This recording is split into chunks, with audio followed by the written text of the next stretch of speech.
The WTOP studios. I'm Megan Cloherty here with our national security correspondent, JJ Green. And today we're breaking down his investigation, The Anatomy of a Russian Attack. JJ has been working on this investigation for some 10 months, which is unreal. The podcast is about how the U.S. intelligence community has now concluded an attempt to interfere in the 2016 U.S. election was ordered by President Vladimir Putin of Russia. And this investigation began back in November 2016. So JJ has looked into how it happened, when it happened, who was responsible, and you've interviewed dozens of people. Yeah, we have interviewed members of Congress, members of the intelligence committees. We've interviewed former members of Congress, former members of the intelligence committees, current and former intelligence community members. We've interviewed a couple of Russian nationals. We've interviewed victims of Russia's attempts and attacks to get their perspective on it. We've interviewed a lot of people, and a lot of intelligence and cyber experts and officials have helped us along in this process to understand it, because it's very, very complicated. And you have been working on it for some time, but this investigation goes way back. When did this whole thing start? Yeah, from the information I've been able to gather in my reporting, this seems to have started more than a decade ago. And when you even go back further and examine Russia laying the foundation and posturing itself, trying to put itself in a position to do something like this, you're talking almost 2 decades. One of the most important things that I learned in this interview process came from Robert Booth, who was former counterintelligence director at the Department of State's diplomatic security team. He said, in 1991, right after the Cold War was over, the mood and the decision at the State Department, the mood was to, okay, the Russians are our friends now, so let's let them feel like friends. So they basically allowed Russian diplomats roam the halls of the State Department in the early 90s unescorted.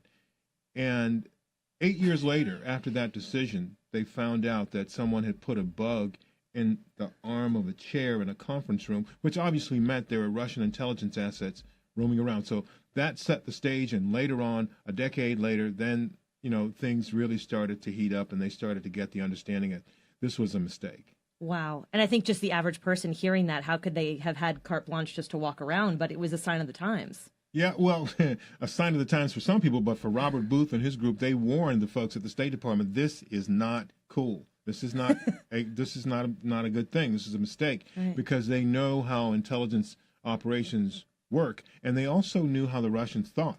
It was diplomatic security and the FBI that warned about this then. So they found the bug, and all of that was what it was back during that time. Still, people didn't get the understanding that, okay, you're not going to be able to reset relations with Russia. People still didn't get that, even through the Bush administration, the Obama administration. They still didn't understand early on what the depths to which the Russians would go to get revenge, because that's what this was all about. Revenge for what happened in the Cold War, being embarrassed, essentially being on their knees after the Cold War was over, being almost a destitute nation that fell apart. The Soviet Union, what was left was Russia, and they were in pretty bad shape, and they were angry that what they said happened was the U.S. and the West put their foot on their necks after the wall fell, so they were going to go to any length they could to get revenge. So was revenge was the means for the operation, but what was the objective? The objective of the operation was to figure out a way to get inside the U.S. and essentially destroy the U.S. from within. And instead of using bullets and bombs, their objective was, we need to multiply the tools that we use in our attacks on the U.S., and this is fairly new stuff here that we're getting into. When the investigation began, when I went to Bulgaria the week after the election here in the U.S., and in Bulgaria, there was a NATO conference going on that I was actually participating in, and one of the intelligence sources that I met up with there told me, next door in Macedonia, there's no less than 140 English language fake news outlets. So I had several questions. One, why was there a need for fake news outlets? Yeah. Second, why so many? Third, why were they English language? Fourth, who was running them? And, Just a couple questions. Yeah. So, and then the fifth one was, okay, what should we expect here? Yeah. That is all a part of what we explore in this series, Anatomy of a Russian Attack on the U.S. And now we know from intel that's come from our officials at the State Department and the National Security Department that the Russian agents, or Russian President Vladimir Putin, did order this attack. Yeah. And how do we know it was him? Well, because they won't tell you this, and they certainly didn't tell me this, but having worked in this space for 13 years here at the station, I do know that intelligence sources know they have means of listening. They have means of watching and following what it is that the Russians are doing. These are signals intelligence. Some of it is human intelligence. Mm-hmm. There are people that actually tell. So what we know is that the intelligence community said, using a variety of sources, which they would not name, we learned that this attack was ordered by Vladimir Putin. And this came out in a report that they released in January of this year at President Obama's request before he left office. Mm-hmm. And what makes this, answers your question, how do we know? The intelligence community rarely assigns a high confidence factor to stuff. I mean, they do, but in this particular situation, they said we have high confidence in this assessment that Russia did this and that Vladimir Putin ordered it. In fact, on the night of the election here in the U.S., one of Vladimir Putin's closest political allies threw a party, and we have the audio of that. It's in our podcast where he's actually talking about celebrating the fact that President Trump won, and he's also celebrating the fact that they were able to achieve something that they had been trying to achieve for 70 years. Wow. And if you go back and do the math, that would have been when the Cold War started. And what they were trying to achieve was an attack on the U.S. So high confidence is basically as close as they get to saying, this was it. Yeah, I mean, but the bottom line on it is it was. It's in my assessment, based on the many intelligence officials and experts I've spoken to, this is a slam dunk. It was something that he did, and all of the details of it, when you look at certain things that have taken place, certain things that he said, mm-hmm. Putin, certain things that have taken place, intelligence developments that we know from, some of it open source, mm-hmm. reading accounts of it, listening to accounts of various developments, it's clear. This had Vladimir Putin all over it, because some of the assets that were involved were people that were beholden. They take their orders from him. Well, and it speaks to the long game. And in your articles, you can read them on WTOP.com. Just search national security; they're all there. But it speaks to sort of the MO of the Russian approach, right? That this, you said it, you compared it to a chess game. Yeah. That this maybe started in the 90s, this revenge game, and now we're finally seeing what's happening from somebody who was let in the State Department in 1990, 1991. Yeah. I mean, what's next? It's hard to say, isn't it? I mean, if they're 5 or 6 steps ahead. Right. So, as you mentioned, it's about a chess process. And this came to me from Chris Paul. Chris Paul I'm talking about is a PhD with the Rand Corporation, who's been studying Russia for years. So he knows what he's talking about. He definitely does. What he said was this is a situation where the U.S. is facing a nation of chess players, and thinking dozens of moves ahead, and that can translate into years, these moves.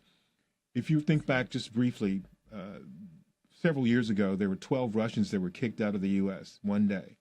And that happened after a very important Russian spy mysteriously died several months later. And I happen to know this individual and happen to have spent some time with him and happen to have done the last interview with him before he died. Wow. And these people were so deeply embedded in the U.S. They had moved here, they had married, they had children, they were in the schools, they were parts of their communities.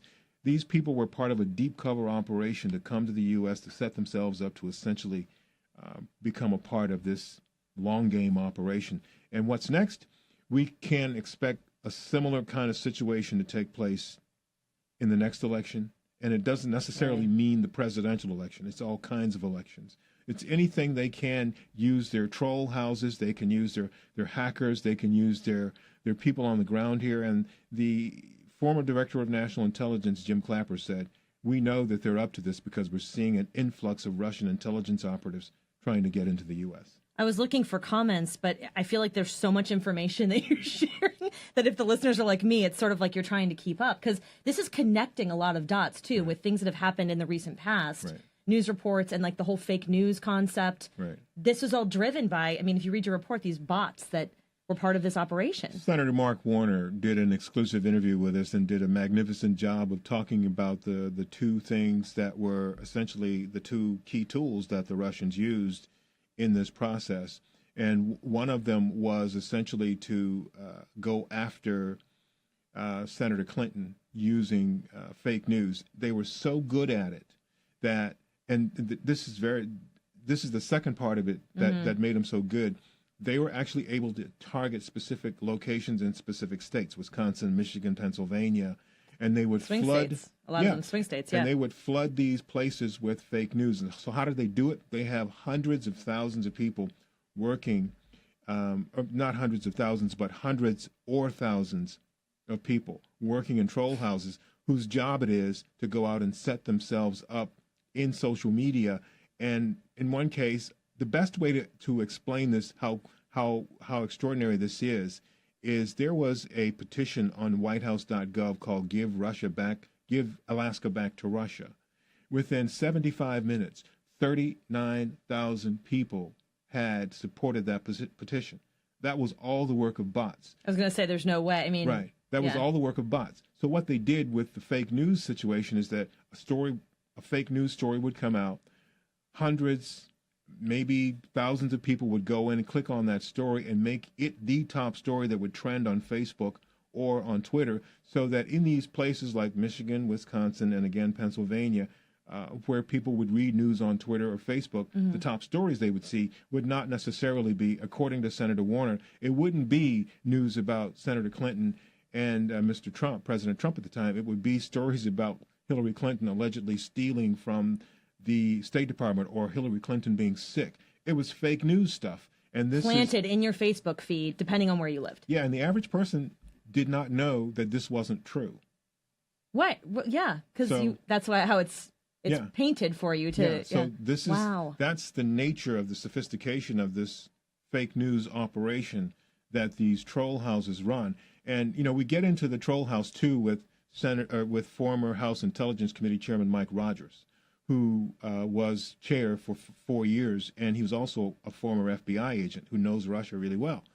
And he talks about these folks check into this place. There's one infamous troll house in St. Petersburg where they go there, work 12-hour shifts. When they walk through the door with their lunch bucket, they're given a number of tickets, and they're told, okay, so you have to go after Megan Cloherty, you have to go after Ginger Whitaker, you have to go after Jamie Forzato, you have to go after J.J. Green, and you have to post 4, 5, 6, 7, 8, 10 things. And in some cases, these people had to do 135 posts a day. In those posts, these are social media posts. Right. In those posts, they were supposed to put in at least 200 characters. So the bottom line on it is very specific in what they had to do. Yeah. So, and all of these people that were working in this troll house operation were supposed to go after people who either didn't agree with what the Kremlin what the Kremlin agreed with, basically find people who disagree with them and essentially harass them. Or if there were people who did agree with the Kremlin, they were supposed to go after them and essentially support them. Right. So give you more fodder for thinking the way you do. Right. This is an industry, and it's very complicated. It's taken years to do this, and the money for this comes from people who are closely related to Vladimir Putin. And this is, to answer your question again that you asked very early on, how did we know that Putin was connected to this? Yeah. A lot of it is because of the people that are involved. And the very last thing I'll say about that is Clint Watts, a former FBI special agent, told the Senate on March 30th, 2017, how do we know who funded it and who's behind it? He said, follow the trail of dead Russians. There have been 10 Russians who've died in the last 10 months or so. In the U.S.? Two of them in the U.S., one of them not very far from the White House. And all of those deaths are suspicious. We can't say with any certainty that they're connected because we don't know that. Yeah. But what we do know is Clint Watts and a lot of other people connected to or in the intelligence community say there is a there there when you start looking at how this operation was funded and promoted. JJ, it's so fascinating. It's such an interesting investigation. If you want to learn more about it, he has a Target USA podcast you can find at WTOP.com on Podcast One, wherever you get your podcasts, to really get into the nitty gritty here. We're just touching the surface. Thanks for joining us. Thanks for joining us on Facebook Live. We do these every once in a while, and we have a really interesting investigation to break down. But read about it and listen to WTOP. It's called The Anatomy of a Russian Attack. Thanks for joining us. Thank you.